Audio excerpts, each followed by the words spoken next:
वडिलांनी यावे ही तर आईची शेवटची इच्छा नव्हती ना. तर नमस्कार मंडळी, तुमचे स्वागत आहे एम.एच. प्रिव्ह्यू या यूट्यूब चॅनलवरती. तर थोडा वेळ न घालवता व्हिडिओला सुरुवात करूया. तर तुम्हाला माहीतच आहे, मागच्या एपिसोडमध्ये वडील आलेले आहेत असे दाखवण्यात आलेले आहे. आता हा प्रश्न आहे की ते आता वडील आल्यानंतर त्यांना घरामध्ये घेणार का व त्यांचा स्वीकार करणार का दाद्या आणि अभ्या. त्याचबरोबर काय काय होणार, तर सर्व प्रश्नाची उत्तरे मी तुम्हाला सांगणार आहे थोडक्यात. तर सर्वप्रथम पाहूया की दाद्या आणि अभ्या वडिलांना स्वीकारणार का.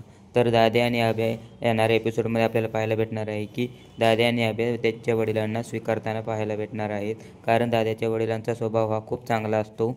मला तर वाटते दाद्याने त्याच्या वडिलाला स्वीकारले पाहिजे. आई तर गेली, आता आधार कोणाचा, तर आता वडील आले. तर तुम्हाला काय वाटते, दाद्याने त्याच्या वडिलाला स्वीकारले पाहिजे ते तुम्ही नक्की कमेंटमध्ये सांगू शकता. तर त्या मला तर वाटते कदाचित अभ्याचे वडील यावे हीच आईची शेवटची इच्छा असावी. आता वाटते ती इच्छा पूर्ण झालेली आहे.